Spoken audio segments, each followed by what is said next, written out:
വളരെ സന്തോഷം. ഇവിടെ ഞാൻ രണ്ടാമത്തെ പ്രാവശ്യമാണ് നിൽക്കുന്നത്. ഇന്നത്തെ ദിവസം എനിക്ക് വളരെയധികം ഒരു പ്രത്യേക സന്തോഷമുണ്ട്.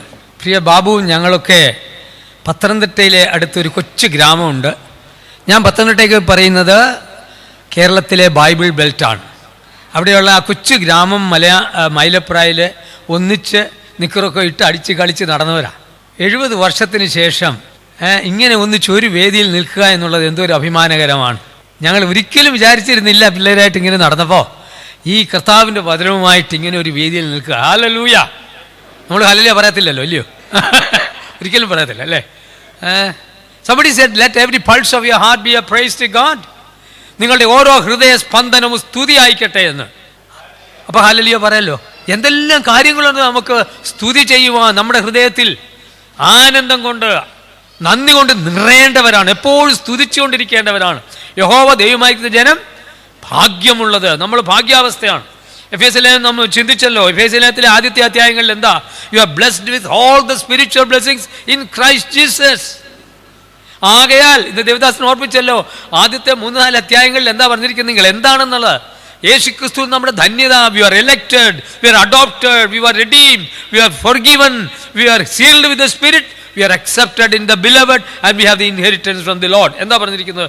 നിങ്ങൾ തെരഞ്ഞെടുക്കപ്പെട്ടു. 145 കോടി ജനങ്ങളുടെ മധ്യേ ഞാനും നിങ്ങളും തെരഞ്ഞെടുക്കപ്പെട്ടു ഇന്ന് രാവിലെ എന്ന് ഉലകസ്ഥാപനത്തിന് മുമ്പേ. സ്തുതിക്കാൻ വകയുണ്ടോ? സ്തുതിക്കാൻ വകയുണ്ട് പ്രിയപ്പെട്ടവരെ. നാം തെരഞ്ഞെടുക്കപ്പെട്ടു, ദത്തെടുക്കപ്പെട്ടു, മക്കളാക്കി, ദൈവത്തിൻ്റെ മക്കളായി. പിശാചിൻ്റെ മക്കളായിരുന്ന നമ്മെ ദൈവത്തിൻ്റെ മക്കളാക്കി. സ്തോത്രം. പാപം ക്ഷമിച്ചു, ദീർഘക്ഷമ, പാപം ക്ഷമിച്ചു, തൻ്റെ രക്തം കൊടുത്ത് നമ്മെ വീണ്ടെടുത്തു. We are redeemed and we are sealed with the Holy Spirit. പരിശുദ്ധാത്മാവ് നമ്മോട് കൂടെയുണ്ട്. അവൻ മുദ്രയിട്ടിരിക്കുകയാണ്, നമുക്ക് അഡ്വാൻസ് തന്നിരിക്കുകയാണ്. ഇനി ഒത്തിരി കാര്യങ്ങൾ കിട്ടാൻ പോകുന്നു. എന്താ കിട്ടാൻ പോകുന്നത്? സ്വർഗം നമുക്കുണ്ട്. That on the fullness of time all shall be gathered together in Christ Jesus as one. ക്രിസ്തുവിൽ എല്ലാം ഒന്നായി തീരാൻ പോവുകയാണ്. വാ, നമ്മൾ ആരാ? സാധാരണക്കാരാണോ? അതാ നമുക്ക് ബിജെപിക്കാരോട് പറയേണ്ടത്. നമ്മൾ ആരാന്ന് ഇവന്മാർക്കൊന്നും അറിയത്തില്ല. പ്രശ്നം എന്താണെന്ന് അറിയോ? നമുക്ക് തന്നെ അറിയത്തില്ല നമ്മൾ ആരാന്ന്. അതാ പ്രശ്നം. We have an identity crisis. Christians have an identity crisis. സ്വന്തം നമ്മൾ ആരാണെന്ന് അറിയാതെ നാം ഉഴലുകയാണ്. അല്ലെങ്കിൽ ആരാ നാം? അപ്പോസ്തലൻ പൗലോസ് എന്താ പറഞ്ഞേ?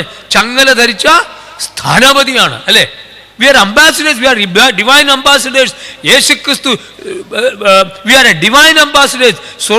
സ്വർഗരാജ്യത്തിൻ്റെ സ്ഥാനപതികളാണ്, അംബാസിഡേഴ്സ് ആണ്. We are commission by God.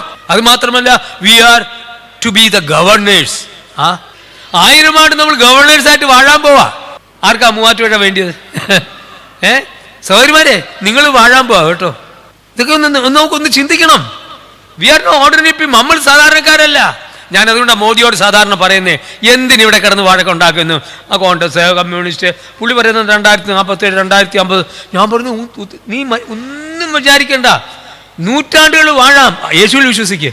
Modi യേശുവിൽ വിശ്വസിച്ചാൽ 1000 ആണ്ട് വാഴും. ഞങ്ങളെ എന്തിനാ ഇപ്പൊ കൊല്ലുന്നേ? ഇത് മോദിക്ക് മനസ്സിലാവുന്നില്ല. നമുക്കൊന്ന് മനസ്സിലാക്കി തരാം. ഇന്നത്തെ വിഷയം എന്തായിരുന്നു? ഐക്യത. ഇത് പഠിപ്പിക്കാൻ കഴിഞ്ഞ നൂറ്റാണ്ടുകളിൽ നമ്മളെല്ലാം നാളുകളിൽ നമ്മൾ പഠിച്ചു. പക്ഷേ നമ്മൾ പ്രാവർത്തികമാക്കില്ല. കണ്ടല്ലോ, പത്രത്തിലൊക്കെ കാണുന്നുണ്ടല്ലോ, സോഷ്യൽ മീഡിയയിൽ കാണുന്നുണ്ടല്ലോ, ക്രിസ്ത്യാനി എന്ന് പറയുന്നവന്റെ ഐക്യത അല്ലേ, എന്തോ അപജയമാണ്. ഞാൻ ആരെയും പേര് പറഞ്ഞു ബദലിക്കാൻ ആഗ്രഹിക്കുന്നില്ല. പക്ഷേ അതുകൊണ്ടാണ് ദൈവം ഇന്ന് BJP കൊണ്ടുവന്നത്. ഇന്ന് ഐക്യത എന്ന് പറയുന്ന വിഷയം പഠിക്കേണ്ടത് BJP നിന്നാണ്. അവൻ എന്താ ചെയ്യുന്നറിയാം? BJPക്കാർ ചെയ്തത്, RSSകാർ ചെയ്യുന്നത്. ഇതോ ഒരു ശത്രുക്കളുണ്ട്. നിങ്ങൾക്ക് ഹൈന്ദവരെ ഉപദ്രവിക്കാൻ, ആക്രമിക്കാൻ വേണ്ടി ഒരു ശത്രു വരുന്നു. അതുകൊണ്ട് നമുക്ക് ഒന്നിച്ച് നിൽക്കാം. ശ്രദ്ധിക്കുക, ഇതാണ് BJP ചെയ്തത്. മുസ്ലിമും ക്രിസ്ത്യാനിയും ഇവിടെ നിനക്ക് ശത്രുവാണ്. So let's consolidate our power. അങ്ങനെയാണ് ഒരു വോട്ട് കിട്ടുന്നത്. അല്ല, നമ്മളോട് വലിയ വിരോധമൊന്നുമല്ല. നമ്മളെ ശത്രുക്കളായിട്ട് കണ്ടുകൊണ്ട് അവരുടെ വോട്ട് ബാങ്ക് അവർ സമാഹരിക്കുകയാണ്. അവര് ദേ ആർ കൺസോളിഡേറ്റിംഗ്, ശക്തരാക്കുകയാണ്. നാം അതാ ചെയ്യേണ്ടത്. നമ്മുടെ ശത്രു ആരാണ്? നമ്മുടെ ശത്രു ആരാണെന്ന് മനസ്സിലാകാതെ നാം വഴക്കടിക്കുക. നമുക്കൊരു വാക്യം വായിക്കാം. എഫേസ്യ ലേഖനം 5-ാം അധ്യായം ആരെങ്കിലും ഒന്ന് വായിക്കാം. എഫേസ്യ 6:10 മുതൽ 12 വരെ ഒന്ന് വായിക്കാവോ? എഫേസ്യ ലേഖനം 6:10 മുതൽ 12 വരെ ആരെങ്കിലും ഒന്ന് വായിക്കാവോ? ഒടുവിൽ കർത്താവിലും അവന്റെ അമിത ബലത്തിലും ശക്തിപ്പെടുവിൻ. പിശാചിന്റെ തന്ത്രങ്ങളോട് എതിർത്ത് നിൽപ്പാൻ കഴിയേണ്ടതിന് ദൈവത്തിന്റെ സർവായുധവർഗം ധരിച്ചുകൊള്ളേ. നമുക്ക് പോരാട്ടമുള്ളത് ജഡരക്തങ്ങളോടല്ല, വാഴ്ചകളോടും അധികാരങ്ങളോടും ഈ അന്ധകാരത്തിന്റെ ലോകാധിപതികളോടും സ്വർലോകങ്ങളിലെ ദുഷ്ടാത്മസേനയോടും അത്രേ. ആമേൻ. നമുക്ക് യുദ്ധമുണ്ടോ? നമുക്ക് യുദ്ധമുണ്ട്. അതാണ് ഞാൻ സംസാരിക്കാൻ പോകുന്നത്. നമുക്ക് യുദ്ധമുണ്ട്. രണ്ട് രീതിയിലുള്ള സമകാലീന ക്രൈസ്തവ ചരിത്രം നാം പരിശോധിച്ചാൽ രണ്ട് രീതിയിലുള്ള അക്രമങ്ങളാണെന്ന്. ഒന്ന് എക്സ്റ്റേണൽ, സെക്കൻഡ് ഈസ് ഇന്റേണൽ. അതാണ് നമ്മൾ ചർച്ച ചെയ്യാൻ പോകുന്നത്. ബാഹ്യമായതും ആന്തരികമായതും. ആദ്യമേ ബാഹ്യമായത് തന്നെ സംസാരിക്കാം. യുദ്ധമുണ്ട്. ആ യുദ്ധം ഇന്നും ഇന്നലെ തുടങ്ങിയതല്ല. ഏദൻ തോട്ടത്തിൽ തുടങ്ങുന്ന ദുഃഖമാണ്. ആ യുദ്ധം ഇന്ന് തുടരുകയാണ്. The fight between good and evil, the fight between God and Satan. ദൈവവും പിശാചും തമ്മിലുള്ള ആ യുദ്ധം, അന്ധകാരവും വെളിച്ചവും തമ്മിലുള്ള യുദ്ധം. പക്ഷേ അന്ധകാരത്തിനോട് നമുക്ക് മുഷ്ടി ചുരുത്തി യുദ്ധം ചെയ്യണ്ട. അന്ധകാരത്തിൽ വെളിച്ചം നൽകിയാൽ മതി. അതാ വേണ്ടത്. അപ്പൊ അന്ധകാരം ചുറ്റുമുണ്ട്. പിശാചിന്റെ അടിയിലാണ്. എന്താ നമ്മൾ വായിച്ചതല്ലേ? നമ്മൾ വായിച്ചത് ഇവിടെ എന്താ ഉള്ളത്? നമുക്ക് യുദ്ധമുള്ളത് വാഴ്ചകളോടും അധികാരങ്ങളോടും ഈ ലോകത്തിന്റെ ഈ അന്ധകാരത്തിന്റെ ലോകാധിപതികളോടും സ്വർലോകങ്ങളിലെ ദുഷ്ടാത്മ സേനകളോടും അത്ര. അപ്പോ സാധാരണക്കാരവരല്ല. പക്ഷേ നമ്മോടുള്ളവൻ ആരുണ്ട്? കരുത്തനാം അവൻ കരുത്തനാൽ പിരിച്ചിരിക്കയാൽ ഒരുത്തനും നമ്മെ വിരുദ്ധമായതൊന്നും നമ്മെ തകർക്കുകയില്ല. കരുത്തനായവൻ നമ്മോട് കൂടെയുണ്ട്. ബോധ്യമുണ്ടോ പ്രിയപ്പെട്ടവരെ? അതുകൊണ്ടല്ല ഇന്ന് കൂടിയിരിക്കുന്നത്. ഈ കൂടിവരവ് ഉത്തർപ്രദേശിലോ ഛത്തീസ്ഗഡിലോ ആയിരുന്നുവെങ്കിൽ പെട്ടെന്ന് ഒരാൾ ഫോൺ ചെയ്യും, പോലീസ് വരും, കുറച്ച് 10-20 പേര് വന്നിട്ട് നമ്മളെ എല്ലാം അടിക്കും, നമ്മുടെ സ്ത്രീകളെ തൊഴിക്കും, ഉപദ്രവിക്കും, നമ്മുടെ കുഞ്ഞുങ്ങളെ വെട്ടും. അതിനുശേഷം പോലീസ് സ്റ്റേഷനിൽ നമ്മളെല്ലാം കൊണ്ടുപോയി അറസ്റ്റ് ചെയ്ത് അകത്തിടും. ബെയിലുമില്ല, ട്രയലുമില്ല, ജാമ്യവുമില്ല, വിചാരണയുമില്ലാതെ. എത്ര വർഷമാണ് കിടക്കുന്ന? രാജസ്ഥാൻ നിയമം അനുസരിച്ചാണെങ്കിൽ ജീവപര്യന്തം. ജീവപര്യന്തം പണ്ട് 14 ഇപ്പൊ 20. ഈ ആന്റി കൺവേർഷൻ ബില്ല് രാജസ്ഥാനിൽ കൊണ്ടതിന്റെ അടിസ്ഥാനത്തിൽ മരിക്കുന്നത് വരെ ഞാനും നിങ്ങളും ജയിലിലായിരിക്കും. എന്താ ഫൈൻ എന്നറിയാമോ? 1 കോടി രൂപ. എന്താ? ബൈബിൾ ഒന്ന് കൊണ്ടുപോയാൽ മതി. രാജസ്ഥാനിലെ ഒരു തെരുവിൽ കൂടെ ഒരു ബൈബിൾ കൊണ്ടുപോയാൽ, ഒരു ബൈബിൾ പ്രവർത്തകർ ഒന്നിച്ചു കൂടിയാൽ, യേശു നിന്നെ സ്നേഹിക്കുന്നു എന്ന് പറഞ്ഞാൽ ഇതാണ് നീ അനുഭവിക്കാൻ പോകുന്നത്. തയ്യാറാണോ പ്രിയപ്പെട്ടവരെ? കേരളത്തിൽ കുറെ ക്രിസംഖ്യകൾ ഇറങ്ങിയിട്ടുണ്ട്. ഞാൻ അല്പം രാഷ്ട്രീയമൊക്കെ പറയും കേട്ടോ. കാരണം നമ്മളെ ഏറ്റവും വലിയ രാഷ്ട്രീയക്കാരാണ് ഇത്. യേശു ക്രിസ്തുവാണ് ഏറ്റവും വലിയ രാഷ്ട്രീയക്കാരൻ. ഞാൻ പറയുന്നത് നിങ്ങൾ വിഘടിക്കാം, കുഴപ്പമില്ല. You can deny my talk. യേശു ക്രിസ്തു ഏറ്റവും വലിയ രാഷ്ട്രീയക്കാരൻ. അറിയാമല്ലോ, തൻ്റെ രാഷ്ട്രമാണ്. യേശു ക്രിസ്തു സ്നാനം കഴിഞ്ഞ് പോയി ആദ്യം പറഞ്ഞത് എന്തുവാ? ദൈവരാഷ്ട്രം സമീപിച്ചിരിക്കാൻ മാനസാന്തരപ്പെട്ട് തിരിയുവീൻ. ദൈവരാഷ്ട്രം സൃഷ്ടിക്കുമല്ലേ? എഫേസ്യ ലേഖനത്തിൽ അതല്ലേ പറഞ്ഞിരിക്കുന്നത്? that the fullness of time all shall be gathered together. കാലത്തിലെങ്കിൽ യേശു ക്രിസ്തുവിൽ എല്ലാം ഒന്നാകാൻ പോവുകയാണ്. യേശു ക്രിസ്തുവിന്റെ അധീനതയിൽ, യേശു ക്രിസ്തുവിന്റെ കർത്തൃത്വത്തിൽ ലോകത്തിലെ സകല രാഷ്ട്രങ്ങളും ഭരിക്കപ്പെടുവാൻ പോവുകയാണ്. ഞാനും നിങ്ങളും അവനോട് കൂടെ ഇരുന്ന് ഭരിക്കും. സന്തോഷമുണ്ടോ? അതുകൊണ്ട് ഇന്ന് നമുക്കൊന്നും വിഷമിക്കണ്ട. ഇന്ന് നമ്മളെ അടിക്കട്ടെ, ഇടിക്കട്ടെ, നമ്മെ തുറുങ്കിൽ അടയ്ക്കട്ടെ. ഞാനൊരു കാര്യം പറയട്ടെ പ്രിയപ്പെട്ടവരെ, ഇന്ന് 1000-ലധികം വിശ്വാസികൾ. ഞാനൊരു മലയാളി വിശ്വാസിയോട് പറഞ്ഞോ, നീയൊക്കെ അങ്ങനെയൊക്കെ പറയുമെന്ന്. നമ്മൾ എന്താ സോഷ്യൽ മീഡിയ ഇല്ല, ഗോദി മീഡിയ പറയത്തില്ല. സോഷ്യൽ മീഡിയയിലും ഒരു വളരെ ചുരുക്കം പേരെ അത് പറയത്തുള്ളൂ.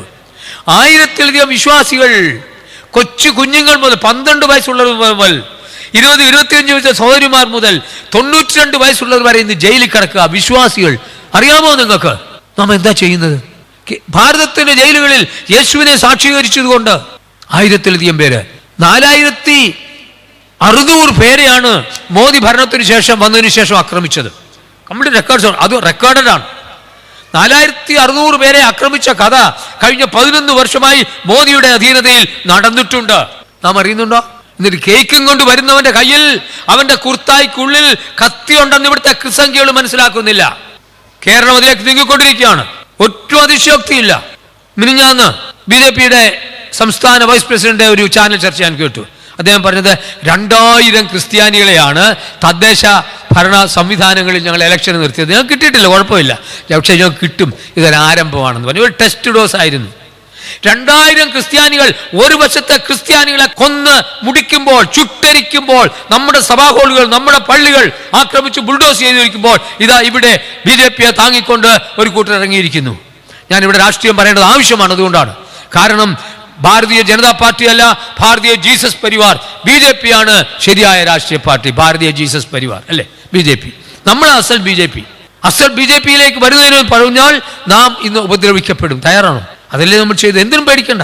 FSC ലേഖനം, എത്രയോ ലേഖനങ്ങൾ ജയിലിൽ നിന്നാണ് എഴുതിയത്. അതുകൊണ്ട് ഞാൻ പ്രിയപ്പെട്ടവരെ, ജയിൽ വരട്ടെ. ജോസും ഷീജായും മൈലപ്പുറക്കാരാ, ഞങ്ങളുടെ കുടുംബക്കാരാ. 9 മാസം ജയിലിൽ കിടന്നു. എന്നിട്ട് ഞങ്ങളുടെ അടുത്ത് പറഞ്ഞു, ഇപ്പോൾ താൻ ആശുപത്രിയിലായിരുന്നു, പേര് വന്നിട്ടുണ്ട്. താൻ പറഞ്ഞത് ആദ്യത്തെ 3-4 ദിവസം അതിരൂക്ഷമായിരുന്നു. അങ്ങോട്ട് ആ ജയിലിലേക്ക് തള്ളിയത് തന്നെ എന്താ, ഇവര് കണ്ടോ, പോലീസ് പറയുന്നോ, ഇവർ നിങ്ങളെ പരിവർത്തനം ചെയ്യും.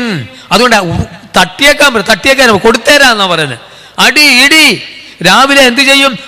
ഒരു ഗോതമ്പുണ്ട, ചെറിയൊരു ഗോതമ്പുണ്ട കൊടുക്കും. ഉച്ചയ്ക്ക് ഒരു ചപ്പാത്തിയും കുറെ ദാൽക്കറിയും കൊടുക്കും, അല്പം. വൈകിട്ട് ആ കറി ഉണ്ടെങ്കിൽ വെറും ദാൽ വെള്ളവും വൈകിട്ടൊരു ഇച്ചിരി ചോറും. തയ്യാറാണോ? കേരളത്തിലെ ക്രിസ്ത്യാനികളെ സുഖം അനുഭവിക്കുന്നവരെ തയ്യാറാണോ? കാര്യങ്ങൾ പോക്ക് അങ്ങനെയാണ്.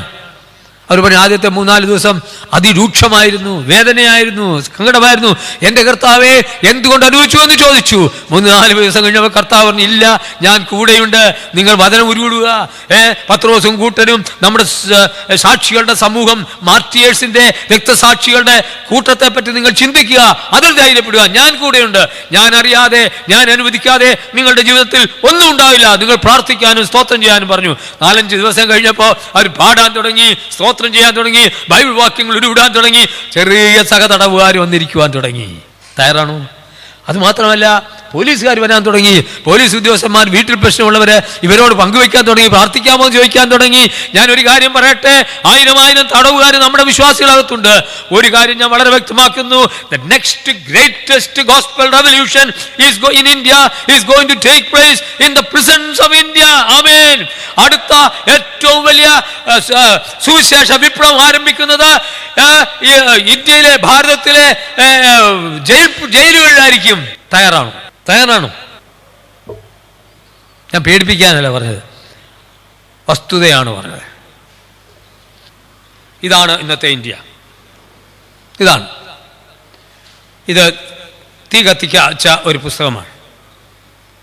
2023 മെയ് 3 മണിപ്പൂരിന്റെ തലസ്ഥാനമായ ഇംഫാലിൽ അതിരൂക്ഷമായ ക്രൈസ്തവ താണ്ഡവം നടന്നു. അവിടെ ഒരു 25-30 വയസ്സുള്ള ഒരു സുവിശേഷകനുണ്ടായിരുന്നു. അദ്ദേഹം 5 വർഷം മുമ്പ് ആരംഭൈ തങ്കോൾ എന്ന് പറയുന്ന ഇന്ന് ക്രൈസ്തവ താണ്ഡവം നടത്തിയ സംഘടനയിലെ ഒരു പ്രവർത്തകനായിരുന്നു. 5 വർഷം മുമ്പ് തനിക്കൊരു ബൈബിൾ കൊടുത്തു, താൻ വിശ്വാസിയായിട്ട് മാറി. അവിടെ ചെറിയൊരു ചർച്ച തുടങ്ങി. നല്ലൊരു സ്ഥലം. രാത്രി മെയ് 3 12 മണിയായപ്പോൾ ഒരു ജീപ്പ് ഒരു ഫോൺ കോൾ കിട്ടി. ഓടിക്കോ, നീ ഇന്ന് കത്തിക്കപ്പെടും, നീ ഇന്ന് ചാമ്പലാകും, ഓടിക്കോ എന്ന് പറഞ്ഞു. തൻ്റെ ഭാര്യയും 2, 3, 4 വയസ്സുള്ള 2 കുട്ടികളുണ്ട് ഇർഫാനിലെ കാടുകളിലേക്ക് പോയി. രാത്രി ഒരു 2 മണിയോറ്റം ആയപ്പോൾ ഒരു ട്രക്ക് കൊണ്ടുവന്നിട്ട് ആ പള്ളിയിലുണ്ടായിരുന്ന, ആ സഭാഹോളിലുണ്ടായിരുന്ന എല്ലാം എടുത്തുകൊണ്ട് പോയി. 4 മണിയായപ്പോൾ ട്രക്കിൽ അവർ 4-5 ഗ്യാസ് സിലിണ്ടർ കൊണ്ടുവന്ന് കത്തിച്ചു. ആ സഭാഹോൾ കത്തിച്ചു, ബൈബിൾ കത്തിച്ചു, ബൈബിൾ ലിറ്ററേച്ചർ കത്തിച്ചു. അതെല്ലാം ചാമ്പലായി. ആ ചാമ്പലിന്റെ കൂമ്പാരത്തിൽ നിന്ന് ഞങ്ങൾ പൊക്കിയെടുത്തതാണിത്. തേക്കടിയിൽ അച്ഛനും മറ്റ് IPCയിലെ ചില സഹോദരന്മാരും ഞങ്ങൾ ഒരുമിച്ച് അവിടെ യാത്ര ചെയ്തു. കരൺ താപ്പറിനെ ഇന്റർവ്യൂ ചെയ്ത് നിങ്ങൾ പലരും കണ്ടു കാണും. മണിപ്പൂരിൽ നടക്കുന്നത് വംശീയ കലാപമല്ല, മണിപ്പൂരിൽ നടക്കുന്നത് ക്രൈസ്തവ താണ്ഡവമാണ്. കുക്കീസോ എന്ന് പറഞ്ഞ ക്രിസ്ത്യാനികളുടെ കൈവശമാണ് ഭൂരിഭാഗവും ആ മലയിടുക്കുകൾ. അവിടെ എന്തുണ്ടെന്നറിയാമോ? സ്വർണമുണ്ട്, വെള്ളിയുണ്ട്, പെട്രോളുണ്ട്, ഗ്യാസുണ്ട്, സിലിക്കായുണ്ട്. അതെല്ലാം 84 കമ്പനികൾക്ക് മോദി ഒപ്പിട്ട് കൊടുത്തിരിക്കുകയാണ്. എന്നാൽ ഒരു പ്രത്യേക നിയമം അനുസരിച്ച്, രാഷ്ട്രപതിയുടെ പ്രത്യേക അനുവാദമില്ലാതെ, പാർലമെന്റിന്റെ പുതിയ നിയമമില്ലാതെ ഒരു ഗോത്രവർഗക്കാരന്റെ ഒരു വസ്തുവിന്റെ 1 ഇഞ്ച് പോലും എടുക്കാൻ പാടില്ല. ഇപ്പൊ ഈ സ്ഥലം, എനിക്ക് ഈ സ്ഥലം വേണം, നിങ്ങൾ തരത്തില്ല. എന്താ ചെയ്യേണ്ടത്? തട്ടിയേക്കുക. അതാണ് നിയമം. അതുകൊണ്ട് 97% കുക്കീസോകൾ ക്രിസ്ത്യാനികളാണ്. ബാക്കിയുള്ളത് യഹൂദന്മാരാകട്ടോ. അവിടെ യഹൂദന്മാരുണ്ട്. അവിടെ യഹൂദന്മാർ ഇസ്രായേലിലേക്ക് പോയിക്കൊണ്ടേയിരിക്കുകയാണ്. ഓൾറെഡി ഞാൻ I M part of that ഒരു സംഘടനയൊക്കെ ഉണ്ട്. ഓൾറെഡി 4000 യഹൂദന്മാരെ ഞങ്ങൾ അയച്ചു കഴിഞ്ഞു ചില വർഷങ്ങളായിട്ട് ഇസ്രായേലിലേക്ക്. ഇവരെ നിഷ്കാസനം ചെയ്യുക, ഇവരെ മാറ്റുക. ഇതാണ് this is the symbol of India today. There's a battle. It's a battle against the Bible, battle against the Bible people, battle against the Bible beliefs, battle against the Bible buildings. തയ്യാറാണോ? യുദ്ധമാണ് ബൈബിളിനെതിരായി, Bible വിശ്വാസികൾക്കെതിരായി, Bible പ്രവർത്തകർക്കെതിരായിട്ടുള്ള വലിയ ആക്രോശമാണ്, തീ കത്തിക്കലാണ്, ബുൾഡോസാണ്. രാജസ്ഥാനിൽ നിങ്ങളെല്ലാം കണ്ടു കാണും. നമ്മുടെ ഒരു സഭയിലെ അവരുച്ചയ്ക്ക് ഉക്കന്ന് കയറി ആ വീട്ടിലാണ് കൂടുന്നത്. അവർ പ്രഗ്നൻ്റായ ഒരു സഹോദരിയുടെ നെഞ്ചത്ത് ചവിട്ടി. ആ സഹോദരി, ആ കുട്ടി ജീവിച്ചിരിപ്പുണ്ടോ ഇല്ലോ നമുക്കറിയില്ല. ഭാരതത്തിൻ്റെ പേര് മാറണം, കിരാത ഭാരതം എന്നാക്കണം. കിരാത ഭാരതം, barbarous. Modi is turning India to a barbarous nation. പേടിക്കണ്ട കേട്ടോ, ഞാൻ വാച്ച് ലിസ്റ്റില്ല, നിങ്ങൾ പേടിക്കണ്ട. എപ്പോൾ തയ്യാറായിട്ടിരിക്കുക. ഇത് പറഞ്ഞേ മതിയാവൂ. സഹോദരി സഹോദരന്മാർ ഇന്ന് ജയിലിൽ കിടക്കുമ്പോൾ പറയാതിരിക്കാൻ നിവൃത്തിയില്ല. പത്രോസ് പറഞ്ഞ പോലെ ഞങ്ങൾ അങ്ങയെ ബഹുമാനിക്കും, ആദരിക്കും, എന്നാൽ ഞങ്ങൾ സ്വർഗത്തെ അനുസരിക്കും. തയ്യാറാണോ? ഇന്ന് ഇവിടേക്കൊരു കൂട്ടർ വന്നാൽ കാലം വിദൂരമല്ല പ്രിയപ്പെട്ടവരെ. നിങ്ങളെങ്ങനെ പ്രതികരിക്കും? നമ്മളുടെ യുദ്ധം ശാരീരികമല്ല, പിശാചിനോടുള്ള യുദ്ധമാണ്. നുണയാണ്. 2 വാക്കുകളാണ് ഇന്ന് ഭാരതത്തെ നിർവചിക്കുന്നത്, ലൈ ആൻഡ് ഫിയർ. അല്ലേ? നുണയും പിന്നെ എന്താ? ഭയവും. നുണയും ഭയവും 2 വാക്കുകളാണ് നമ്മെ ഇന്ന് നിയന്ത്രിക്കുന്നത്. അല്ലേ? എല്ലാം നുണയാണ്. ഞാനൊരു പത്രപ്രവർത്തന നിലയിൽ ഞാൻ സുപ്രീം കോടതിയിൽ എവിടെയൊക്കെ പോകാറുണ്ട്. അവിടെയൊക്കെ പാർലമെന്റിൽ എഴുതിയിട്ടുണ്ട്, സത്യമേവ ജയതേ, സത്യം ജയിക്കും, ട്രൂത്ത് ഷാൽ ട്രയംഫ്. പക്ഷെ ഞാൻ ഈയിടെ ഒരാളോട് പറഞ്ഞു, മാറണം, ഒന്ന് ആയൂടെ ചേർക്കണം, അസത്യമേവ ജയതേ. ഭാരതം അതാണ്. എന്നാൽ സത്യം ജയിക്കും. സത്യത്തെ നിങ്ങൾക്ക് കുരിശിൽ തറയ്ക്കാം, സത്യത്തെ നിങ്ങൾക്ക് കല്ലറയിൽ അടക്കാം, എന്നാൽ 3-ാം നാൾ സത്യം ഉയർത്തെഴുന്നേക്കും. ഹല്ലേലൂയ. അല്ലയോ മോദിജി, ക്രിസ്തു എന്ന സത്യം ഞങ്ങൾ പറഞ്ഞുകൊണ്ടേയിരിക്കും. നിങ്ങൾക്ക് സുവിശേഷകന്മാരെ കൊല്ലാം, നിങ്ങൾ വിചാരിക്കും നിങ്ങൾ ഞങ്ങളെ കൊന്നു വളരാമെന്നില്ല, ഞങ്ങൾ ചത്ത് വളരും. അതാണ് നാം കാണുന്നത്. ഛത്തീസ്ഗഡിലും ഞാൻ ഈ രാഷ്ട്രീയക്കാരെ, ചീഫ് മിനിസ്റ്റേഴ്സിനെ ഒക്കെ പോയി കാണാറുണ്ട്. അവരോടൊക്കെ ഇത് നിർത്തണമെന്ന് പറയാറുണ്ട്. എന്നാൽ അവരാരും അത് ചെയ്യാറില്ല. നിങ്ങൾ ഛത്തീസ്ഗഡിലും ഒക്കെ പോയാൽ അറിയാം, അവിടുത്തെ സഹോദരിമാര്, ആദിവാസി സഹോദരിമാര് ധൈര്യമായിട്ട് നിൽക്കുകയാണ്. ഇവിടെ NDTV ചോദിച്ചു എത്ര $, കിട്ടി, എത്ര രൂപ കിട്ടി.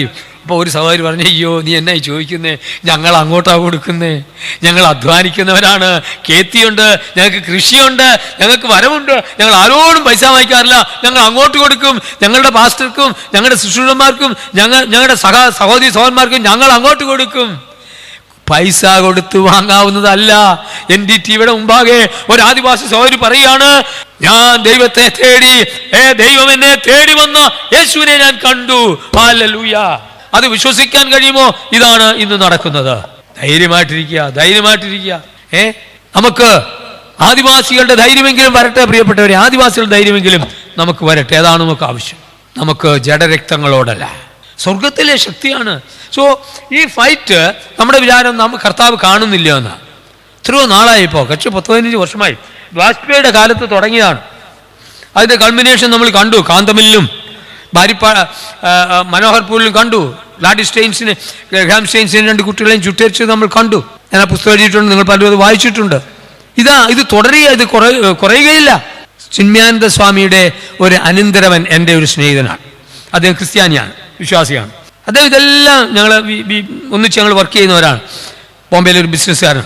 ഞങ്ങൾ ഈ വിഷമങ്ങളെല്ലാം കേട്ടിട്ട് ഓരോ ദിവസവും വാർത്തകൾ കേൾക്കും. അപ്പോൾ അദ്ദേഹം ഈയിടെ എൻ്റെ അടുത്ത് ചോദിച്ചു, ബാബു ബ്രദറെ, എന്താ ഇത് കർത്താവ് കാണുന്നില്ലേ? കർത്താവിനൊരു അനുകമ്പയില്ലേ? ഞാൻ പറഞ്ഞത് ഒറ്റ മറുപടിയുള്ളൂ, സഹോദര, കുരിശിങ്കിലേക്ക് നോക്കുക. കുരിശിങ്കിലേക്ക് നോക്കിയാൽ എൻ്റെ ദൈവമേ നീ എന്നെ കൈവിട്ടതെന്ന് കരയുമ്പോൾ, ഗത്സമനയിൽ വിയർപ്പ് തുള്ളി രക്തമായി മാറിയപ്പോൾ, ലോകത്തിന്റെ സകല ഭാരവും താൻ വഹിക്കണമെന്ന് ഞാൻ ചിന്തിച്ചപ്പോൾ, ആ വിയർപ്പ് തുള്ളി രക്തമായി. പിതാവേ കഴിയുമെങ്കിൽ ഇത് മാത്രം മാറണമെന്ന് പറഞ്ഞു. മാറിയില്ല. കുരിശിങ്കൽ അവന്റെ ശബ്ദം ആരും കേട്ടില്ല. പിതാവ് കേട്ടു. 3-ാം നാൾ ദ്രവത്വം അവനെ അടക്കിയില്ല, മർത്യത അവനെ അടക്കിയില്ല. ദ്രവത്വം അദ്രവത്വത്തെ കാരണമായി. അതാണ് കർത്താവ് കേൾക്കും. പ്രിയപ്പെട്ടവരെ, നമ്മുടെ ഇടയിൽ നടക്കുന്ന ഒരു പീഡനവുമല്ല, അത് നമ്മൾ മനസ്സിലാക്കണം. നമുക്ക് പീഡനത്തെ കുറിച്ച് വിഷമിക്കേണ്ട, ഈ പുസ്തകം നമ്മൾ കണ്ടു. എന്നാൽ ഇതിന് നമ്മൾ യോഗ്യരാണോ? കഴിഞ്ഞ നാളിൽ നാം ചിന്തിച്ച വിഷയമാണോ? അല്ല. ഇന്ന് ഭാരതത്തെ ഭാരതമാക്കിയത് നമ്മളാണ്. മോഹൻ സൂചിപ്പിക്കുകയുണ്ടായി. ഭാരതത്തിന് ക്രിസ്ത്യാനികൾ, മിഷണറിമാർ എന്ത് ചെയ്തു എന്നുള്ളതിൻ്റെ ഒരു ദീർഘമായ 10 വർഷത്തെ നാഗ്പൂർ യൂണിവേഴ്സിറ്റി കീഴിലുള്ള ഒരു ഗവേഷണമാണ് ഞാൻ നടത്തിയത്. അതിനൊരു കാരണമുണ്ടായിരുന്നു, ഞാൻ പലരോട് പറഞ്ഞിട്ടുണ്ട്, നിങ്ങൾക്കറിയാം.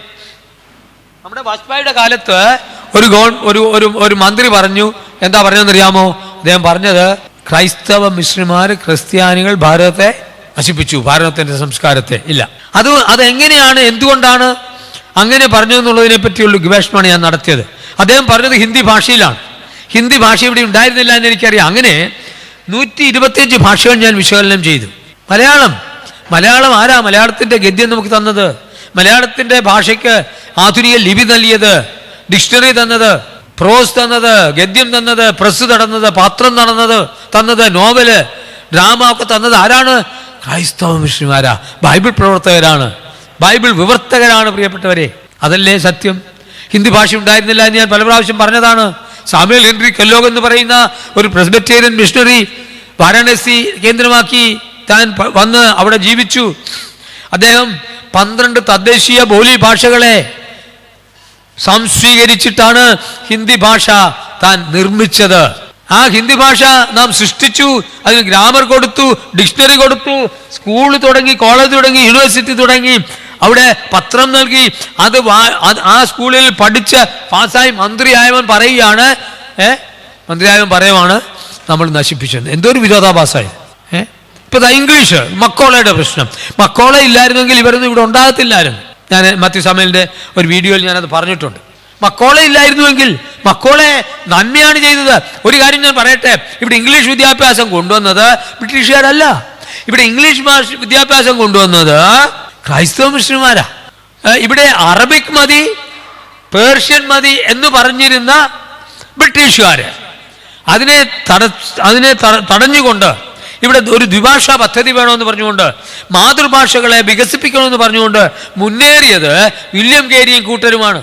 ബ്രിട്ടീഷുകാരുടെ അനുവാദമില്ലാതെ ഭാരത മണ്ണിൽ വന്ന നൂറുകണക്കിന് ക്രൈസ്തവ മിഷണറിമാർ നമ്മുടെ തദ്ദേശീയ മാതൃഭാഷകളിൽ അവരുടെ ജീവിതം സമർപ്പിച്ചു.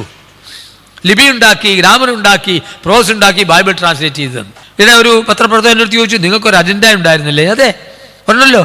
ആർക്കാ അജണ്ട ഇല്ലാത്ത? ആർക്കാണ് ലക്ഷ്യമില്ലാത്ത? ഞങ്ങളുടെ അജണ്ട ഇതാണ്. നിങ്ങൾക്ക് ഞാൻ പറഞ്ഞു, അറബിയിൽ ഖുർആൻ വായിക്കുന്നവരൊന്നുമല്ല, നമ്മുടെ ഭാഷയിൽ വായിക്കണം. ഞങ്ങൾ മുകളിൽ നിന്ന് കെട്ടിപ്പടുത്ത പുസ്തകമൊന്നുമല്ല ഇത്. ദൈവമക്കൾ നൽകിയ ദൈവനിശ്വാസ്യമായ ഈ വചനം നിങ്ങൾ മനസ്സിലാക്കണം. നിങ്ങളുടെ ഭാഷയിൽ, മാതൃഭാഷ ഹൃദയഭാഷയാണ്, അത് നാം മനസ്സിലാക്കണം. എന്നാൽ ഈ മാതൃഭാഷയെ വികസിപ്പിക്കുന്നതിന് യാതൊരു ബ്രാഹ്മണനും താല്പര്യമുണ്ടായിരുന്നില്ല. ഇവിടെ ബ്രാഹ്മണന്മാരുടെ ബ്രാഹ്മണ്യസത്തിന്റെ സ്വേച്ഛാധിപത്യമല്ലായിരുന്നു. ഇവിടെ മനുസ്മൃതി അല്ലായിരുന്നു ഇവിടുത്തെ ഭരണം. മനുഷ്യനെ ബ്രാഹ്മണനെന്നും ക്ഷത്രിയനെന്നും വൈശ്യനെന്നും ശൂദ്രനെന്നും ചണ്ടാളനെന്നുമായിട്ട് തിരിച്ചിട്ട് അസ്പർശ്യതയല്ലായിരുന്നല്ലോ, അതിക്രൂരമായ ജാതി വ്യവസ്ഥയായിരുന്നില്ലേ? അബ്രാഹ്മണൻ സംസ്കൃതം കേട്ടാൽ അവന്റെ ചെവിയിൽ ഈയം ഉരുക്കി ഒഴിക്കണമെന്നും അവന് സംസ്കൃതം സംസാരിച്ചാൽ അവനെ നാക്ക് വീണമെന്നും പഠിപ്പിച്ചിരുന്ന ഈ ഭാരതത്തിലേക്ക് വന്നത് ആരാണ്? ഇല്ല. മാതൃഭാഷകൾ അവരൊരു വാക്കുപയോഗിച്ചിട്ടില്ല. ബ്രാഹ്മണർക്കാർ ഉപയോഗിച്ചത് ഇറ്റ് വാസ് എൻ അബോമിനേഷൻ, മ്ലേച്ഛത എന്നായിരുന്നു. മ്ലേച്ഛതയായിട്ട് ബ്രാഹ്മണൻ വിചാരിച്ച് ആരെയും പഠിപ്പിക്കാതിരുന്ന ആ സംസ്കൃതം പഠിച്ച് മൃതഭാഷയായിരുന്ന ചത്ത സംസ്കൃതത്തിന് ജീവൻ നൽകിയത് ആരാ? ക്രൈസ്തവ മിഷണറിമാരാ. ഇത് പറഞ്ഞാൽ നിൽക്കത്തില്ല, മണിക്കൂറുകൾ പറയാം. ഇന്ന് ഹിന്ദി ഞാൻ എൻ്റെ യൂട്യൂബിൽ കിടപ്പുണ്ട്. ഞാൻ അമിത്ഷായോട് പറഞ്ഞു, അങ്ങ് പറഞ്ഞല്ലോ ഇവിടുത്തെ മാതൃഭാഷ വികസിപ്പിക്കണമെന്ന്. അല്ലേ, മാതൃഭാഷ വികസിപ്പിക്കണം. അത് ആദ്യം ചെയ്തത് ആരാ? ഞാൻ പറഞ്ഞു, ഇന്ന് നിങ്ങൾക്കറിയാമല്ലോ, ഇന്ന് നമുക്ക് 1652 ഭാഷ ഉണ്ട്.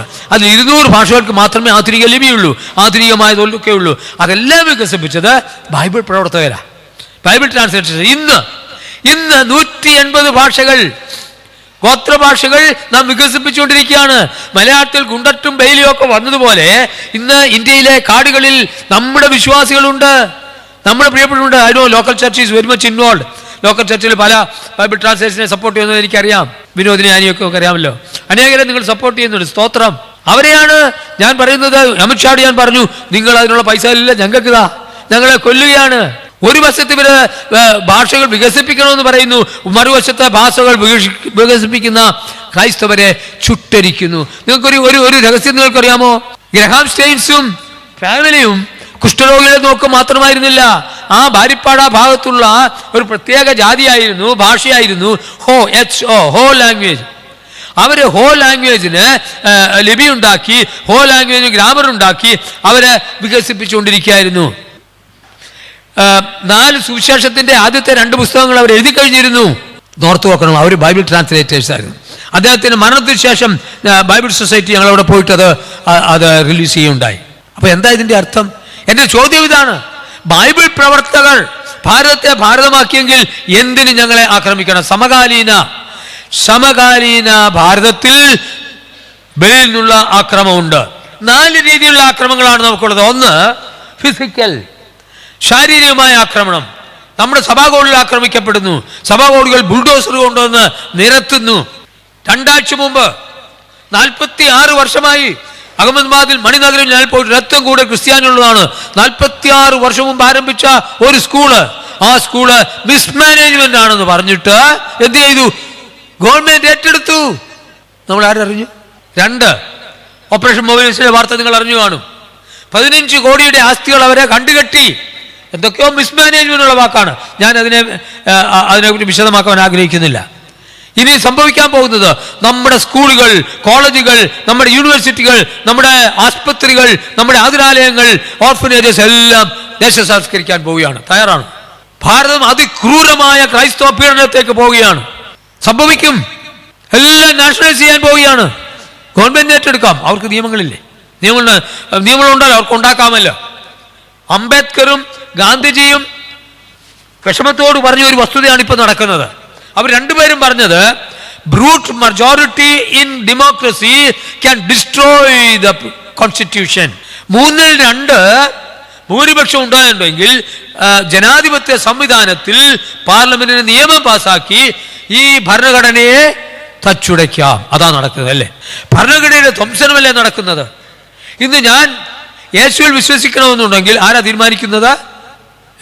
RSS തീരുമാനിക്കും, മജിസ്ട്രേറ്റ് തീരുമാനിക്കും. നോർത്ത് നോക്ക്, എന്തൊരു ഭാരതമാണ്. ഞാൻ 6 മാസം മുമ്പേ മജിസ്ട്രേറ്റിന്റെ അടുത്ത് പറയണം, നിയമമാ. 12 സംസ്ഥാനങ്ങളിൽ ആ നിയമമാ. മജിസ്ട്രേറ്റിന്റെ അടുത്ത് പോയി 6 മാസം മുമ്പേ ഞാൻ എഴുതി കൊടുക്കണം. അദ്ദേഹം പോലീസുകാരെ വിടും, അന്വേഷിക്കും ഞാൻ ആരാണ് എന്താണെന്നുള്ളത്. ഇല്ല, ഒരിക്കലും അനുവാദം കിട്ടത്തില്ല. നോർത്ത് നോക്ക്. അപ്പൊ എന്റെ മനസാക്ഷിയുടെ സൂക്ഷിപ്പുകാരൻ മോഡിയാണോ? ആണോ? ഞാൻ എന്ത് വിശ്വസിക്കണം, എന്തുടുക്കണം, എന്തു പറയണം? പണ്ട് മനുസ്മൃതി അങ്ങനെയായിരുന്നു. അതിനെയെല്ലാം തച്ചുടച്ചുകൊണ്ട് മനുഷ്യന് സ്വാതന്ത്ര്യം ഉണ്ടാക്കി അടിമത്തത്തിന്റെ ചങ്ങലയെ പൊട്ടിച്ചുകൊണ്ട് സുവിശേഷം we liberated the mind of India. കിരാതമായിരുന്ന, അടിമത്ത സ്വഭാവമായിരുന്ന, ഫ്യൂഡലിസമായിരുന്ന, ഫാസിസമായിരുന്ന ഭാരതത്തിന് സ്വാതന്ത്ര്യം നൽകിയത്. എന്താണ് നമ്മുടെ ഭരണഘടന പറയുന്നത്? This is the constitution of India. ഇതുകൊണ്ടാണ് നടക്കുന്നത്. ഞാൻ എൻ്റെ ഈ ബേൺ ചെയ്ത ബൈബിളും കോൺസ്റ്റിറ്റ്യൂഷനും എൻ്റെ ഈ പുസ്തകവും ബൈബിളും കൊണ്ടാണ് ലോകം മൊത്തം നടക്കുന്നത്. ഇതാണ് കോൺസ്റ്റിറ്റ്യൂഷൻ. എന്താണ് മനസ്സിലാക്കുക? We the people. നമ്മൾ രാജാവും പ്രജയുമല്ല. അവരുടെ വിചാരം രാജാവാണ്. തിരുച്ചിക്കാരനടുത്ത് പറയുന്നുണ്ടല്ലോ, പ്രജകളാണ്. ഇവരോടൊക്കെ ചോദിക്കാൻ ആരില്ല ഉള്ളതെന്നാണ് വിചാരിക്കും. നമ്മൾ ആരുടെ പ്രജയല്ല. ഒരു കാലത്ത് പ്രജയായിരുന്നു. ഇന്ന് ഡെമോക്രസി, വി ദ പീപ്പിൾ എന്നാണ് ഇരിക്കുന്നത്. നമുക്ക് തന്നെ കൊടുത്ത സമത്വം, സ്വാതന്ത്ര്യം, സാഹോദര്യം, സദ്ഭാവന, സെക്യുലറിസം, മതേതരം, ഡെമോക്രസി, ജനാധിപത്യം, സോഷ്യലിസം എല്ലാവരെയും തുല്യമായിട്ട് കരുതുന്നു. ഇതിന്റെ മുകളിൽ കൈവച്ച് പ്രതിജ്ഞ എടുത്ത ഈ രാഷ്ട്ര പൂങ്കവന്മാരുണ്ടല്ലോ, അവരാണ് ഇതിനെ തച്ചുടയ്ക്കുന്നത്. ഒരു പ്രശ്നവുമില്ല. ഈ 12 സംസ്ഥാനങ്ങളിലും അവർ പ്രഖ്യാപിച്ച, നിയമമാക്കിയ ആന്റി കൺവേർഷൻ ബിൽ, അതിനെ ഞാൻ പറയുന്നത് സ്റ്റേറ്റ് സ്പോൺസർഡ് ടെററിസം. നിയമത്തിന്റെ, സോക്കോൾഡ് നിയമത്തിന്റെ അധീനതയിൽ സർക്കാർ നടത്തുന്ന ഭീകരതയാണ്, സർക്കാരിന്റെ ഭീകരതയാണ്. ഇത് നാം ചോദിച്ചേ മതിയാവൂ. ഞാൻ ആരെയും നമ്മൾ ഉപദ്രവിക്കാൻ അടിക്കുന്നില്ല. ഒന്ന് ഞാൻ പറഞ്ഞു ഫിസിക്കൽ അറ്റാക്ക്, രണ്ടാമത്തേത് ഞാൻ പറഞ്ഞു ലീഗൽ അറ്റാക്ക്. അതാണ് നിയമപരമായി നമ്മുടെ സ്വാതന്ത്ര്യത്തെ ഹനിക്കുകയാണ്. അടിസ്ഥാന തത്വ, ഫണ്ടമെന്റൽ ഹ്യൂമൻ റൈറ്റ്സ്, മനുഷ്യാവകാശത്തെ ധ്വംസരിക്കുകയാണ്. നിങ്ങൾക്കൊരു കാര്യം അറിയാമോ? India is a signatory to article 18 of the international human rights. അന്തർദേശീയ മനുഷ്യാവകാശ കമ്മീഷനിലെ 18-ാം ആർട്ടിക്കിൾ നാം ഒപ്പിട്ടിട്ടുണ്ട്. എല്ലാവരും തുല്യരാണ്. Anybody can profess, practice and propagate. ആർക്കും വിശ്വസിക്കുവാനും പ്രചരിപ്പിക്കുവാനും പ്രയോഗത്തിൽ വരുത്തുവാനും ഏത് വിശ്വാസമുള്ള അവകാശം ഉണ്ട് എന്നുള്ളത്. അതുമാത്രമല്ല, ഈ ജാനുവരി മുതൽ ഇന്ത്യ 22 രാജ്യങ്ങൾ ഉൾപ്പെടുന്ന ഇന്റർനാഷണൽ ഹ്യൂമൻ റൈറ്റ്സ് കമ്മീഷന്റെ മെമ്പറാകാൻ പോവുകയാണ്. നമുക്ക് യുഎൻഒയിൽ അറിയിക്കണം, ഇത് തെറ്റാണ്. ഇന്ന് ക്രൈസ്തവരെ പീഡനം ചെയ്യുന്നത് മാത്രമല്ല, മനുഷ്യാവകാശ ധ്വംസനത്തിൽ ഇന്ത്യയുടെ സ്ഥാനം 8-ാമത്തേതാണ്. ഓർത്തോണം, 160 രാജ്യങ്ങളിൽ 8-ാമത് ഏറ്റവും കൂടുതൽ മനുഷ്യാവകാശ ധ്വംസനം ചെയ്യുന്ന, ക്രൈസ്തവരെ ചുട്ടരിക്കുന്ന ഭാരതം ആണ് മനുഷ്യാവകാശത്തിന്റെ കമ്മീഷന്റെ അംഗം. എന്തൊരു വിരോധാഭാസം! ഇതാണ് ഈ രാജ്യം. പേടിക്കണ്ട, നമുക്ക് ഇവരിൽ നിന്നൊന്നും ഒരു ഗുണവും വരില്ല. കഴിഞ്ഞ 2000 വർഷമായി നാം ഇത് പറഞ്ഞുകൊണ്ടിരിക്കുകയാണ്. അപ്പോൾ 1, ഫിസിക്കലി നമ്മളെ ആക്രമിക്കപ്പെടുന്നു. 2, ലീഗലി നിയമങ്ങൾ ഉണ്ടാക്കി നമ്മെ ഡ്രക്കോണിയൻ നിയമങ്ങൾ ഉണ്ടാക്കി നമ്മളെ അതിൽ ആക്കുന്നു. 3, ഫൈനാൻഷ്യൽ അറ്റാക്ക്. നമ്മുടെ സാമ്പത്തിക സ്രോതസ്സുകൾ 44 കണക്കിനെ കൊണ്ട് 44,000 ക്രിസ്ത്യൻ ഓർഗനൈസേഷന്റെ FCR ആണ് ലൈസൻസാ മാറ്റിയത്. ഒരൊറ്റ $1 നിങ്ങൾക്ക് വന്നാൽ നിങ്ങൾ ED അകത്താക്കും നിങ്ങളെ. 44,000 ഓർഗനൈസേഷൻസ്. സാരമില്ല, നമുക്ക് ദൈവം പണം തരുമല്ലോ. നമുക്ക് പണ്ട് ഡോളർ ഇല്ലാന്ന് ഇല്ല ബാബു, നമുക്ക് ഡോളർ ഇല്ലാത്ത കാര്യം നമ്മൾ സുവിശേഷം വരും. നമ്മുടെ അപ്പച്ചന്മാരൊക്കെ, ഞാൻ അപ്പോൾ അതാരും ഓർക്കുന്നേ, നമ്മുടെ അപ്പച്ചന്മാരൊക്കെ നഗ്നബാധരായിട്ട് ആ തോളിലൊരു സഞ്ചിയും ഇട്ട് വീട് തോറും കയറി പ്രാർത്ഥിച്ചു, പ്രവചനം പഠിപ്പിച്ചു, ഞങ്ങളെ വേദോസ്തവം പഠിപ്പിച്ചു. അതിൻ്റെ ഗുണഭോക്താക്കളാണ് ഞങ്ങൾ. അതുകൊണ്ട് ഞങ്ങൾക്ക് അമേരിക്കൻ പണമല്ല, എന്നാൽ അമേരിക്കയിലേക്ക് ഞങ്ങളുടെ 3 തലമുറ ദൈവം അയച്ചു. അതിനായിട്ട് ഞാൻ ദൈവത്തെ സ്തുതിക്കുന്നു. അപ്പൊ നമ്മളിതൊന്നും ഡിപ്പെൻഡ് അല്ല, V depend on the Lord. അപ്പോൾ ഫൈനാൻഷ്യൽ ക്രൈസിസ്, നമ്മുടെ ഓർഫനേജ് അടയ്ക്കുകയാണ്, സ്കൂളുകൾ അടയ്ക്കുകയാണ്, നമ്മുടെ എല്ലാ സാമ്പത്തിക സ്രോതസ്സുകളും വറ്റിക്കുകയാണ് അവർ ചെയ്യുന്നത്. So financial attack. 4-ാമത്തേത് എന്താണെന്ന് ചോദിച്ചാൽ, it is N intellectual attack. ഭൗതികമായ അതിക്രമമാണ് ഇന്നത്തെ സമകാലീന ഭാരതം എന്ന് പറയുന്നത്. എന്താണ്? 3-4 കാര്യങ്ങളാണ് അവർ നമ്മളെ. 1, നിങ്ങൾ വിദേശീയരാണ്.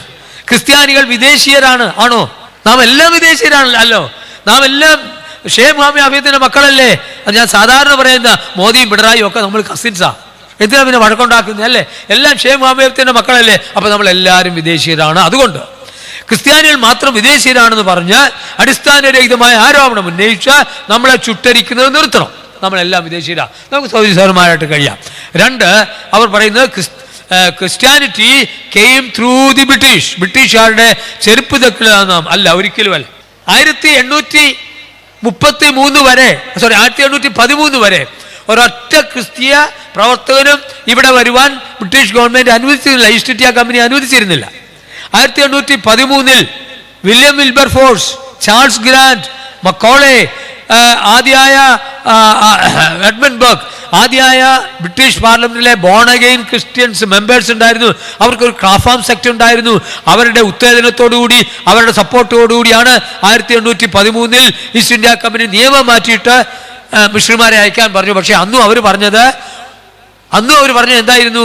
അത് നിങ്ങൾക്ക് ബ്രിട്ടീഷുകാരോട് മാത്രമേ സുവിശേഷം പറയാവൂ. എന്നാൽ അതിനെയൊക്കെ തിരസ്കരിച്ചുകൊണ്ട് 100 കണക്കിന് 1000 മിഷണറിമാർ ബ്രിട്ടീഷ് സോയിൽ അല്ലാത്തടത്ത് ഇവിടെ വന്നു.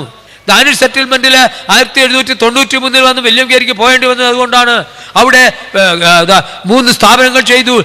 ഈ 3 വലിയ പ്രസ്ഥാനങ്ങൾ തുടങ്ങി, മിഷണറിമാരുടെ പ്രചോദനത്തോടുകൂടി തുടങ്ങി. ഈ ഭാരതത്തിന്റെ നവോത്ഥാനത്തിന് അടിസ്ഥാനമിട്ടു. Fort William college 1795 Asiatic society, 1800 Serampore mission. ഈ 3 പ്രസ്ഥാനങ്ങളാണ് ഭാരതത്തിന്റെ നവോത്ഥാനത്തെ അടിസ്ഥാനമിട്ടത്. ക്രൈസ്തവ മിഷന്മാരാണ്, വില്യം കേരിയും കൂട്ടരുമാണ് ഇട്ടത്. ഇങ്ങനെ നമുക്ക് ഇന്റലക്ച്വൽ അറ്റാക്ക് നമുക്കുണ്ട്. അതിനെ നമുക്ക് പറയാം, ഞങ്ങൾ ബ്രിട്ടീഷുകാരൻ്റെ ചെരുപ്പ് നോക്കിയല്ല. 3 ബ്രിട്ടീഷുകാരോട് ചേർന്നിട്ട് സ്വാതന്ത്ര്യ സമരത്തിന് നാം എതിരായിരുന്നു. അല്ല, എൻ്റെ അടുത്ത പുസ്തകം വരുന്നുണ്ട് ഗാന്ധിയെ പറ്റി, ഗാന്ധീസ് എക്സ്പെരിമെന്റ് വിത്ത് ക്രൈസ്റ്റ്. നിങ്ങൾക്കൊരു കാര്യം അറിയാമോ? ഇവിടെ CF ആൻഡ്രൂസ് എന്ന് പറയുന്ന മിഷണറിയാണ് എവിടെ ആഫ്രിക്കയിൽ പോയി ഗാന്ധിജിയെ കൊണ്ടുവരുന്നത്. ഇനി ഒന്ന് ഓർത്ത് നോക്കുക. അതുമാത്രമല്ല, ഈ ബൈബിൾ പഠിപ്പിക്കുകയും ആ ബൈബിൾ അനുസരിച്ച് നോൺ കോപ്പറേഷൻ, നോൺ വയലൻസ് ബൈബിളിൻ്റെ തത്വമാണ്. അഹിംസ എന്ന് പറയുന്നത് ബൈബിളിൽ നിന്ന് പഠിച്ച് ബൈബിളും യേശുക്രിസ്തുവാണ് ഭാരതത്തിന് സ്വാതന്ത്ര്യം നൽകിയത്. CF ആൻഡ്രൂസ് പോയി കൊണ്ടുപോകുന്നത് മാത്രമല്ല, താൻ മരിക്കുന്നതിന് 4-5 മണിക്കൂർ, താൻ കൊല ചെയ്യപ്പെടുന്നതിന് മുമ്പ് 4-5 മണിക്കൂർ മുമ്പ് തന്നെ കണ്ട് താൻ ഡൽഹിയിൽ നിന്ന് പോകണമെന്ന് നെഹ്റുവിൻ്റെ ആഗ്രഹപ്രകാരം ഗാന്ധിജിയോട് പറഞ്ഞത് ബിഷപ്പ് ഭാസ്കം പിക്കറ്റാണ്.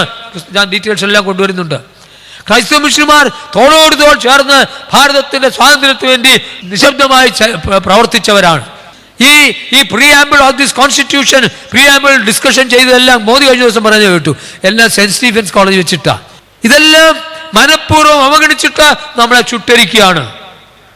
അപ്പോ ഭൗതികമായ ആക്രമണം. നമ്മൾ ഇവിടുത്തെ കൾച്ചർ നശിപ്പിച്ചോ? ഇല്ല, അതാണ് വേറൊരു ആക്രമണം.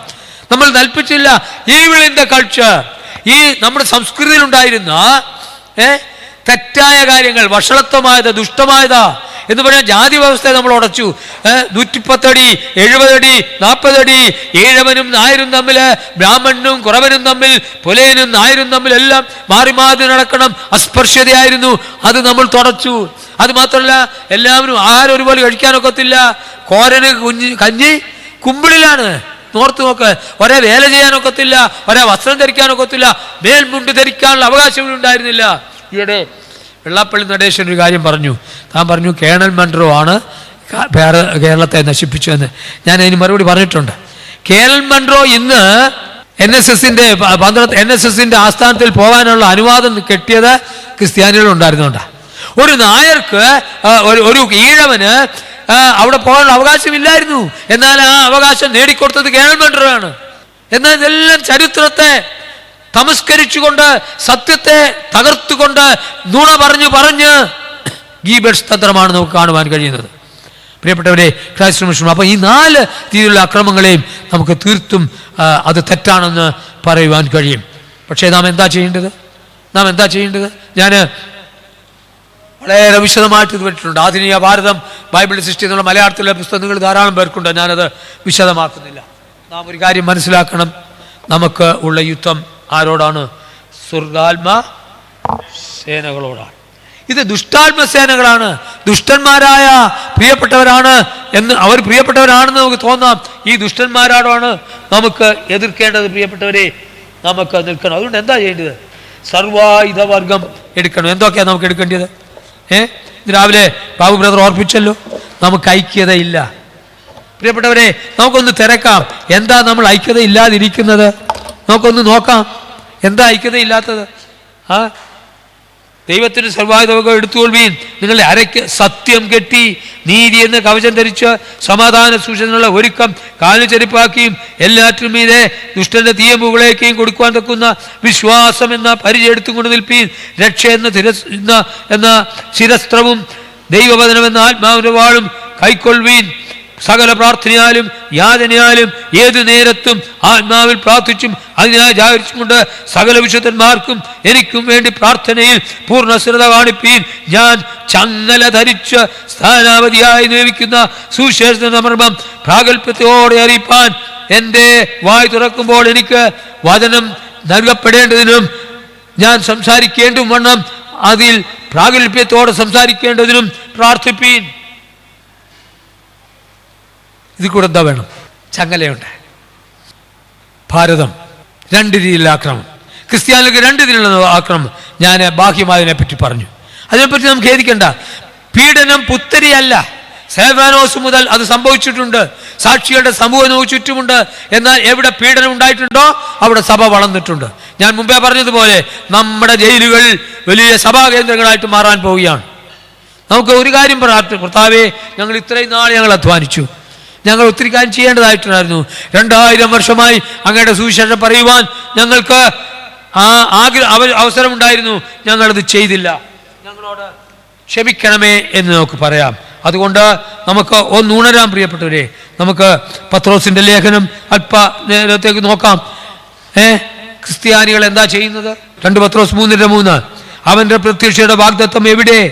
പിതാക്കന്മാർ നിദ്ര കൊണ്ട ശേഷം സൗരം സൃഷ്ടിയുടെ ആരംഭത്തിൽ ഇരുന്ന പോലെ തന്നെ ഇരിക്കുന്നു എന്ന് പറഞ്ഞ് സ്വന്തം മോഹങ്ങളെ അനുസരിച്ച് നടക്കുന്ന പരിഹാസികൾ പരിഹാസത്തോടെ അന്ത്യകാലത്ത് വരുമെന്ന് വിശ്വാസാൽ അറിഞ്ഞുകൊള്ളുവീൻ. ആകാശവും വെള്ളത്തിൽ നിന്നും വെള്ളത്താൽ ഉളവായ ഭൂമിയും പണ്ട് ദൈവത്തിന് വചനത്താലുണ്ടായി എന്നും അതിനാൽ അന്നുള്ള ലോകം ജലപ്രളയത്തിൽ മുങ്ങി നശിച്ചു എന്നും ഇപ്പോഴത്തെ ആകാശവും ഭൂമിയും അതേ വചനത്താൽ തീക്കായി സൂക്ഷിച്ചും ന്യായവിധിയുടെയും ഭക്തികെട്ട മനുഷ്യരുടെ നാശവും സംഭവിക്കാനുള്ള ദിവസത്തേക്ക് കാത്തുമിരിക്കുന്നുവെന്നും അവർ മനസ്സോടെ മറന്നു കളയുന്നു. വിശ്വാസികളെ, നമുക്ക് അടുത്ത പ്രശ്നം അക്രമം എന്ന് പറയുന്നത് നമ്മുടെ ഉള്ളിലാണ്. രാവിലെ സഹോദരൻ ഓർപ്പിച്ചല്ലോ, നമുക്ക് ഐക്യതയില്ല, വിനയമില്ല, വിദ്വേഷമാണ്, പടലപിണക്കമാണ്, കുറ്റവും കുന്നായ്മയുമാണ്. അതുകൊണ്ട് പ്രിയമുള്ളവരെ, കർത്താവിന് ഒരു ദിവസം 1000 സംവത്സരം പോലെയും 1000 സംവത്സരം ഒരു ദിവസം പോലെയും ഇരിക്കുന്നെന്ന് ഈ കാര്യം നിങ്ങൾ മറക്കരുത്. ചിലർ താമസമെന്ന് വിചാരിക്കുന്നത് പോലെ കർത്താവ് തൻ്റെ വാഗ്ദത്തം നിവർത്തിപ്പാൻ താമസിക്കുന്നില്ല.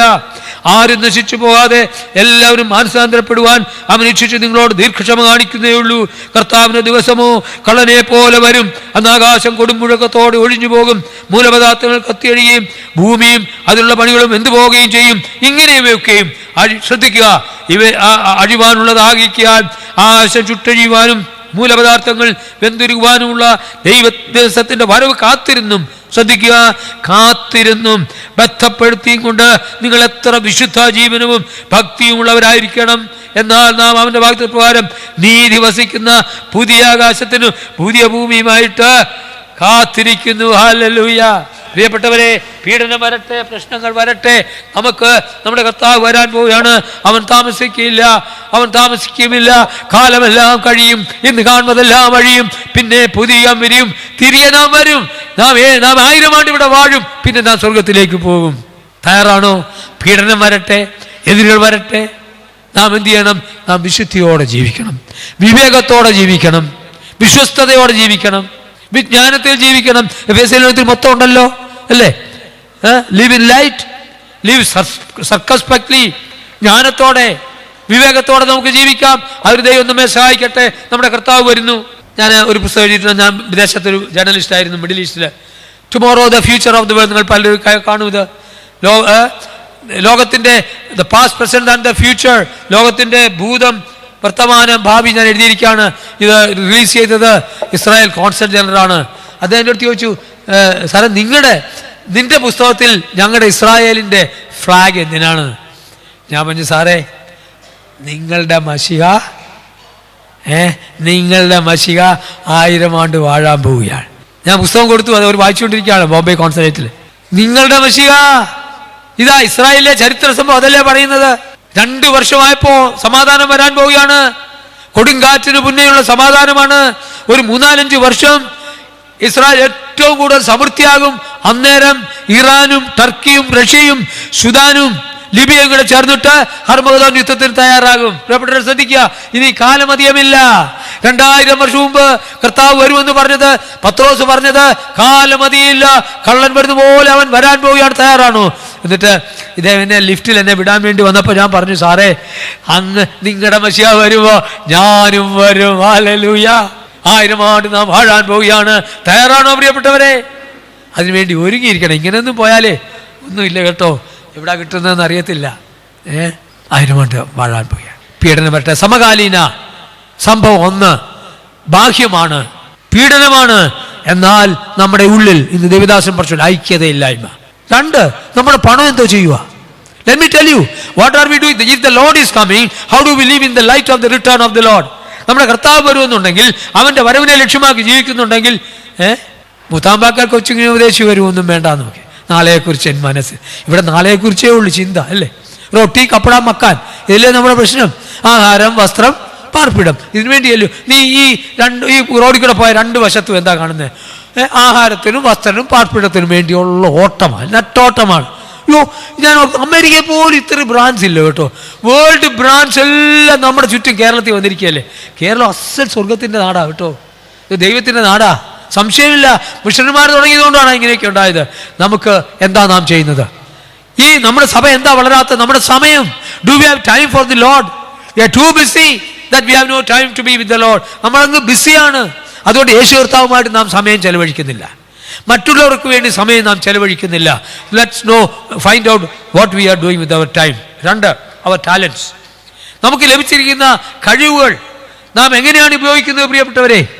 എങ്ങനെ എന്തിനു വേണ്ടി ഉപയോഗിക്കുന്നു? ദൈവരാജ്യത്തിന് വേണ്ടിയാണോ? 3, അവർ ട്രഷേഴ്സ്. നമുക്ക് ലഭിക്കുന്ന വസ്തു, നമ്മുടെ സമ്പത്ത്. തിരുവല്ലായിൽ ബ്രദറുകാരുടെയും പെന്തക്കോസ്തുകാരുടെയുമായിട്ട് 910 കോടി രൂപയാണ് ബാങ്കിൽ ആളില്ലാതെ കിടക്കുന്നത്. റിസർവ് ബാങ്ക് ഗവർണർ ഈയിടെ പറഞ്ഞതാണ്.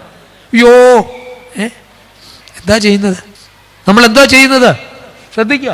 അതുകൊണ്ട് അമേരിക്കയിൽ മക്കളുണ്ടെങ്കിൽ ദയവ് ഇത് വിളിച്ചു പറ, അത് വിറ്റ് സുശേഷ വേലയ്ക്ക് സുശേഷ വേലയ്ക്ക് കൊടുക്കുക. സുശേഷന്മാർ കട്ടിനടക്കാണ്. മക്കൾക്ക് ഫീസ് ഇല്ലാത്ത സുശേഷന്മാർ, വീടില്ലാത്ത സുശേഷന്മാർ, അടിയും ഇടിയും കൊണ്ട് ആഹാരമില്ലാതെ കഴിയുന്ന സുശേഷന്മാർ നമ്മുടെ ചുറ്റുമുണ്ട്. നമുക്ക് കരയാം. നമ്മുടെ let's invest our time, our talents, our treasure and the truths. നമ്മെ പോലെ സത്യം ലഭിച്ചവരാരാ? ദൈവത്തിന്റെ മാറ്റമില്ലാത്ത പാല് കിട്ടിയ നാം അത് പങ്കുവെക്കുവാനുള്ള ഒരു വലിയ വെല്ലുവിളി നമുക്കില്ലേ? കർത്താവ് വരാൻ പോവുകയാണ്.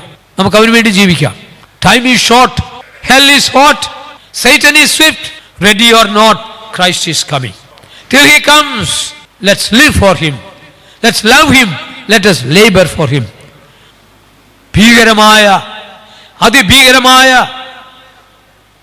നരകത്തെ പറ്റി നമുക്കൊരു ദർശനം ഉണ്ടാകട്ടെ. യേശു ക്രിസ്തുവിനെ അറിയാതെ കോടികൾ ഇതാ നരകത്തിലേക്ക് പോയിക്കൊണ്ടിരിക്കുന്ന ഈ സമയം ഞാൻ എന്താ ചെയ്യുന്നത്? പ്രിയപ്പെട്ടവരെ, എൻ്റെ വാക്കുകൾ ഞാൻ അവസാനിപ്പിക്കുകയാണ്. ഒരാളോട് ഒരു ദിവസമെങ്കിലും യേശുവിനെ പറയാതെ നിങ്ങൾ ഉറങ്ങരുത്. നമ്മുടെ വീടുകളിൽ, എത്ര വീടുകളിൽ ബൈബിൾ ഉണ്ട് പ്രിയപ്പെട്ടവരെ? ഹിന്ദിക്കാരുടെ അടുത്ത് നമുക്ക് പോകാനൊക്കെങ്കിൽ ഹിന്ദിക്കാർ എത്ര ലക്ഷമുണ്ട് ഇവിടെ? ഹിന്ദിക്കാർ ഇവിടെ ഞങ്ങളുടെ ഒരു 4-5 സഭകൾ ഞങ്ങൾ തുടങ്ങിയിട്ടുണ്ട് ഹിന്ദിയിൽ. കാക്കനാട്ട് ഒരു അസംബ്ലിയിലെ പ്രിയപ്പെട്ടവരെ കണ്ടിട്ടാണ് ഞാൻ വരുന്നത്. ഞാനൊരു കാര്യം പറയട്ടെ, ഹിന്ദിക്കാർ നിങ്ങൾ വേലയ്ക്ക് വിൽക്കുമ്പോൾ അവർക്കൊരു ഹിന്ദി പുസ്തകം കൊടുക്കുന്നേ. വീട്ടിൽ പുസ്തകം വെച്ചിട്ട് വേണ്ടേ? അല്ലേ? ട്രാക്ട് വെച്ചിട്ട് വേണ്ടേ? ട്രാക്റ്റിലില്ലാത്ത സുശേഷന്മാർ നമ്മൾ എന്താ ചെയ്യും? Let us invest. ട്രാക്റ്റുകൾ ഉണ്ടാക്കണം. Our time, our talents. നാം ലിറ്ററേച്ചർ ഉപയോഗിക്കണം പ്രിയപ്പെട്ടവരെ. ദൈവം നമ്മെ അതിന് സഹായിക്കട്ടെ. കർത്താവ് വരുന്നു. സാരമില്ല, നമുക്ക് ഉള്ളിലുള്ള അനൈക്യതയെല്ലാം നിർത്തിയിട്ട് വിനയത്തോടു കൂടി, സ്നേഹത്തോടു കൂടി, സമാധാനത്തോടു കൂടി നമുക്ക് കർത്താവിന് വേണ്ടി അധ്വാനിക്കാം. ഇന്ന് രാവിലെ നിങ്ങൾ ആരോടെങ്കിലും ക്ഷമ ചോദിക്കാനോ ക്ഷമ ചോദിക്കാം. പ്രിയപ്പെട്ടവരെ, ക്ഷമ ചോദിക്കാതെ, പ്രശ്നങ്ങൾ തീരാതെ, വ്യക്തികളായിട്ടായിട്ട് സഭകളായിട്ടായിട്ട് ഈ കൂടി വരവ് അതൊരു മുഖാന്തരമാകട്ടെ. അതുകൊണ്ടാണല്ലോ ഈ തീം വെച്ചത്. നമ്മുടെ കഴിഞ്ഞ നാളുകളിൽ ആവശ്യമില്ലാത്ത അലോരസതകൾ ഉണ്ടായിട്ടുണ്ട്. കർത്താവെ, ഞാൻ കാരണക്കാരനാണെന്ന് ചോദിച്ചുകൊണ്ട് അതിനൊരു പരിഹാരം ഉണ്ടാകുവാൻ ദൈവം നമ്മെ സഹായിക്കട്ടെ. ഒരു പ്രത്യേക കാര്യം പ്രാർത്ഥനയ്ക്കായിട്ട് ഞാൻ പറഞ്ഞ് അവസാനിപ്പിക്കുകയാണ്. അടുത്ത സെഷനിൽ കൂടുതലായിട്ട് സംസാരിക്കാം. ഞാനൊരു പുസ്തകം എഴുതിയിട്ടുണ്ട്, തണ്ടർ ഇൻ ദ ഹിമാലയാസ്. സാധു സുന്ദർ സിംഗിനെ പറ്റി നിങ്ങൾ പഴയ തലമുറയെല്ലാം കേട്ടിട്ടുണ്ട്. ഒരു സാധുവായിരുന്ന ആ സാധു സുന്ദർ സിംഗ് ദീർഘവർഷം ഭാരതത്തിൽ പ്രവർത്തിച്ചു. അദ്ദേഹം ഒരു സന്യാസിയായി എടുക്കപ്പെട്ടു. താൻ എവിടെയാണെന്ന് ആർക്കറിയില്ല. താൻ മരണമടപ്പെട്ടു. അദ്ദേഹത്തിൻ്റെ അനന്തരനും അനുഗ്രഹത്തിയാണ് കിഷൻ സിംഗും ശാന്താ കൗറും. കപൂർത്തല രാജാവിൻ്റെ മക്കളാണ്.